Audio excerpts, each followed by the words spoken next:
barakaysnayd ee ku dhacday degmada Laaskaal kasoo jawaabideedii shirkadaha iyo dawladduba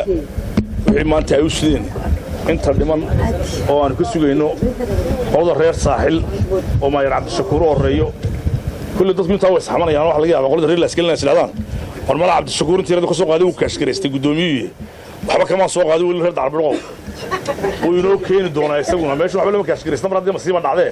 horta masiibada la horreysiyay marka masiibada hagaajiso wixii kaashaad qaadatay wax kaash horta wali ma jiraan loo isu dhiibay aqoonkiina meelaha ku yar qaqaylaya maartay waxa ka sheekayaan sheegayo iyo qolo adoo dadka lagu itixaamo ilaa madaxweynuhu hadduu wax qabto waxa kulanayaan wax la qabtay ma jiro dadkeennii oo isu gurmanayeen joognaa ilaaha casaawajilaa waxaynu ka baryaynaa annagoo qoladeeda waa sii soconaa qoladiina yarna madax madowle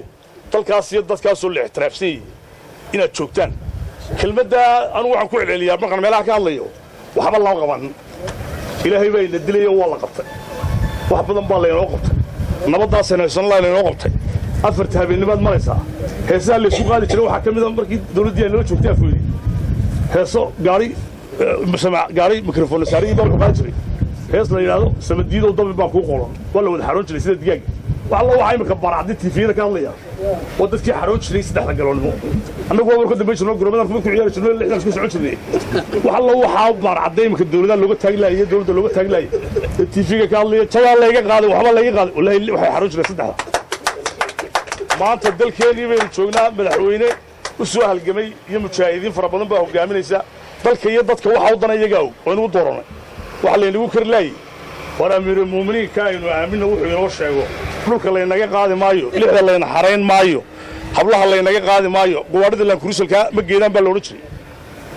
wallahi way dhacday maanku ninkii la soo degay in lagaga qaadi dekedda balbalo loo yiraahdo ma geedin maantana bahalaaseen wadanaa Lexiska quruxda badan leh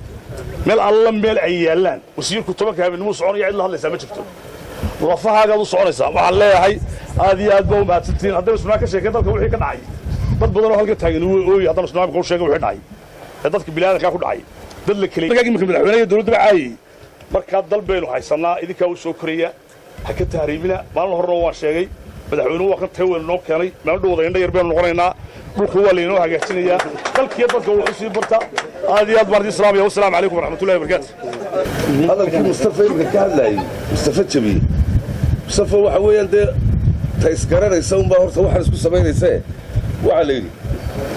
nin weliyaba islaam qabay buu ku yidhi naabal reerkaasaan nuuridu soo akhriyayaa adhiga maanta iga sii hay adhigii bay deetana raacdo waxba aadna kaa raacmayna waxba mawlidna garanayso way ka sii daba hiftaanta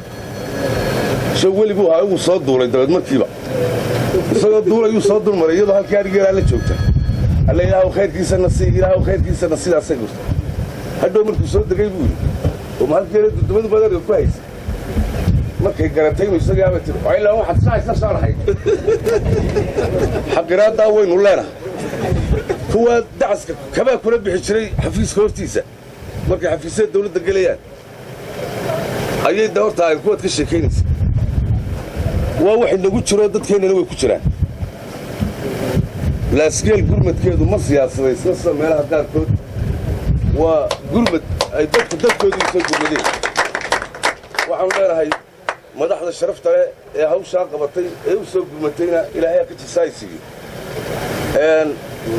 wixii ilaahay keenay qadarkiisana dawaan lagu qarcaayo raalli aynu ku noqonnaa ilaahay baa keeno cid inoo geysanin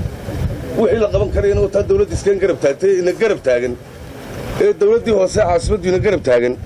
ee hay'addii aafada qaranku ina garab taagan ee dhammaan wasiiradii oo dhan soo gurmadeen xilligaa dee magaray saacad baa tagay madaxweynuhu furo dhacaan waqti bay qaataan haddii laydka habsaamay reer Laaskaal waa iska kaalay ahaanaysa gobolka Maroodi Jeexo gudoomiyaha ayagina halkan fadhiyo laba degmo wax ka dhaceen degmadii Salaxley markii hore u gurmanay annaga iyo Talasom iyo dawladda iyo dhamaanba tii labaadina waxay ahaydeen degmada Laaskaal dee waxa weeyaan degmooyinna waa degmooyin naga baxsan degmooyinna waa degmooyin ay codku nooga yimaado halkan Dacarbirqo qelinkii horaana ugu horeeyay qelinkii dambiga maxamed awaad niga badiyo codkayga helay dee cod badan ma ka helay halkan waa degmooyinkii looga soo codeynayay ayay ka mid tahay run ahaantii dee magaalooyinka kale halkan fariin baan uga dirayaayo dee degmooyinka ilaa markay ka dhacday muxuu ahaa luqhaye iyo gobolka awdala dee waa guumbad baan ka samayno gawaadhidii debdemiska booyadaha dadka u dhaaminayay waxaan leeyahay waa gobolka iyaga iminka hanaloo soo guumado degmooyinka ay wax ka dhaceen oo dhan runtii halkan kolley dee waxaa lagu wada wareejin doonaa qaab dawladeed annagu kun jingadood annagoo hawshii ka dhacday salaxeedna ku jingadood ooga geynay iminkana halkan ku jingadood baanu ku dagnay insha allahu tacaala meesha caafimaadkuna way ka socotaayoo kolley waynu booqan doonaa markaynu baalka soo biyodhigayno oo annaga iyo degmada iyo communitigu baanu iska kaashanay oo intii hore aan ugu talagalnay markii aanu eegnay duruuftii taale halkan maadaama halkan gawaadhidoo dhani ma hayaan shilalka gaadhigu ka dhacaan aanu halkan isla qaadanay inaan dawlad hoos ahaanna wax kordhino wixii loogu talagalay mooye dadweynuhuna soo kordhiyaan annaga afkayga maayarkaa ku hadlayo dee maayarkii baa jooga maayarkuna waxa weeyaan waa reer dacar buruqe maayarre kale dee xil kama saarna dacar buruqe maayarkii caasimadda hadduu joogo intan kalena waxaan u malaynayaa inuu isagu dabada ka soo maree waxaan leeyahay madaxweyne dacar buruq maryano may gubin nasabna kugu canaanan mayso waxay ku taqaanaa madaxweyne dalkiisii iyo dadkiisii oo ay mushkiladu ku dhacday u soo gurmaday waana kugu hambalyeynaysaa dhammaan degmooyinka kalena mushkiladuu ka dhaceenna waa sidaasoo kale way jiraan kolley dadkeenna canaantu meelo fara badan oo canaantu ay ka timaado dadkeenna ay waxyaro sugi waayaanoo hamuungoryadaa way leeyihiin laakiin waxa weeyaan aan ku wada xamdi noqno si ilaahay inoogu siyaadiyo wixii ilaahay inoo keenana ilaahay aanuga mahad celino dhib iyo dheefba ilaahay waxaanu ka rajaynaynaa wax wanaagsan oo khayr leh in sanadkan iyadoo la ictiraafay waddankeennu insha allahu tacaala uu inoogu dhammaado sanadkii cusbaa ee islaamkaana inoo curtay dembigeennana allaha dhaafo khayr badan baynu ilaahay ka rajaynaa khayrka allahna siiyo kolley afkii aanu ku hadli lahayn annaga maayarkaa ku hadli doone